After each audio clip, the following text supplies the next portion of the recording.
이번 시간에는 세계사 역사상 전례가 없는 인생 역전 드라마를 썼던 주원장을 소개하고자 한다. 2. 주원장을 황제로 만든 사람들. 1328년 9월 18일 원나라 호주 종리현에서 사내아이의 울음소리가 들려왔다. 그런데 부모들은 기뻐하는 모습은커녕 땅이 꺼져라 한숨만 내쉬었다. 아버지 주세진과 어머니 진씨 사이에서 8번째 자녀로 태어났던 인물이 주중팔이었다. 그의 탄생은 가난에 찌든 이 집안에서 입 하나 더 늘어난 것밖에 되지 않아 아무도 반기지 않았다. 그가 태어난 시기인 원나라 말기는 국가 시스템이 엉망으로 돌아가던 시기이다. 극심한 기근으로 굶어 죽고 있는 백성들이 많았고 그나마 힘센 자들은 도적질하며 먹고 살았다. 17살이 되던 해에 그의 부모님은 전염병과 기근으로 사망한다. 부모님뿐만 아니라 형들도 사망해버려 졸지에 고아 신세가 된다. 그런데 더욱이 문제인 것은 시신이 썩어갈 정도로 부패가 진행되어 악취를 풍기는데도 장례를 치르지 못하고 있다는 거였다. 장례를 치를 돈도 없고 묻을 땅도 없었기 때문이다. 이때 주중팔에게 손을 내민 인물이 유계조였다. 유계조는 자신의 땅 일부를 절박했던 주중팔에게 내어주고 장례를 치를 수 있게 해주었다. 장례를 치른 주중팔도 배고픔이 가장 큰 고통이었다. 어쩔 수 없이 살기 위해서 주중팔은 황각사로 들어간다. 이곳에서 주중팔의 신상을 볼 수가 있었다. 황각사에서 주중팔은 두 번째 은인인 고빈 스님을 만나게 된다.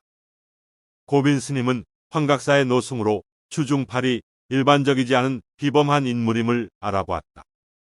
그래서 주중팔에게 그를 가르치기 시작한다.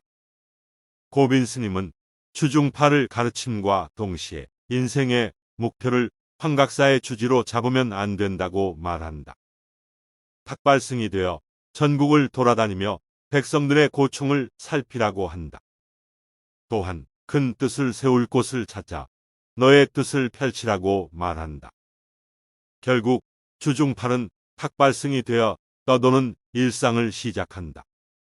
탁발승은 말이 좋아 수행의 한 방법이지 실상은 거지나 다름이 없었다.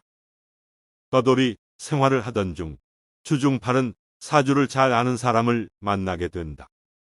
그 점쟁이가 말하길 당신은 황제가 되거나 거지가 될 것이다 라고 한다.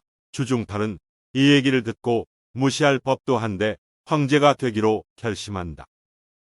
탁발승을 약 4년 정도 하면서 전국의 민심을 살피고 산천의 진리를 습득할 수 있었다. 훗날 주중팔이 황제가 되는데 이 탁발승의 경험은 아주 큰 도움이 된다. 당시 이미 망조가 들었던 원나라는 몽골족에 의해서 건국된 나라인 만큼 한족에 대한 차별이 심했다. 안 그래도 살기 힘든데 차별 대우까지 받으니 한족들은 참지 못하고 반란을 일으켰다.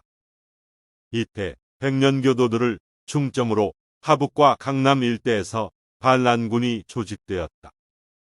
백년교는 한족들의 종교로 불교에서 파생된 것인데 상생을 금한다는 교리를 가졌지만 중국에서 벌어진 대부분의 반란에 가담했던 종교이다. 우리가 한 번쯤은 들어본 홍건적이라는 이름으로 반란군들은 불렸다. 그들은 동지라는 의미에서 단결력 고취를 위해 전부 붉은색 두건을 썼기 때문에 홍건적이라고 불렸다. 탁발승으로 지내고 있던 주중팔에게 옛 친구 탕화로부터 서찰이 온다. 서찰의 내용은 자신은 현재 곽자흥의 수하로서 홍건적에 속해져 있고 너도 이곳으로 와 같이 큰 뜻을 이루어 보자는 것이었다. 이 탕화의 서찰을 받은 주중팔은 홍건적에 투신하기로 결심하여 세 번째 은인을 만나게 된다. 홍건적 무리의 두목 곽자흥을 만나게 되는데 이 곽자흥도 주중팔의 비범함을 알아본 인물이었다. 주중팔은 홍건적 무리에서 공을 쌓아 2인자 자리까지 올라갔다. 이 시기 주중팔은 말수는 적고 충성도는 높았으며 부지런하고 과감한데 한편으론 세심하기도 한 사람이라는 평가받았다. 과거 공자는 출세하기 위해선 말은 어눌하고 행동은 빨라야 한다고 말을 했다. 실제로 말이 어눌하여야 되는 것은 아니고 말보다 확실한 행동을 강조한 것이다. 당시 주중팔의 모습은 공자가 강조하는 인재상과 똑같았다. 곽자흥은 자기 양딸을 주중팔에게 시집을 보낸다.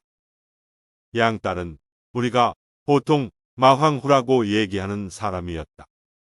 결혼으로 확실한 신뢰를 얻는 주중팔은 1355년 곽자흥이 병으로 사망하자 새로운 리더로 부상하게 된다. 신리만을 추구하며 인재 등용으로 세력을 확장했다. 이때 홍건적은 군벌 수준의 무리로 병사훈련과 학문에 힘을 쏟기 시작한다. 군벌을 갖춘 이후부터는 목표가 생겼다. 난세를 끝내겠다는 꿈을 가지고 전진해 나갔다. 주중팔의 무리는 동부 지역을 함락시켰고 1356년에는 난징마저 함락시켜 막대한 양의 요충지를 얻게 된다. 여기서 멈추지 않고 강남 지역에서 활동하던 진우량과 장사성도 함락시키고 중국 중동부의 성도 점령한다. 1368년 남경에 명나라를 건국한 뒤 자신을 황제로 칭하였다.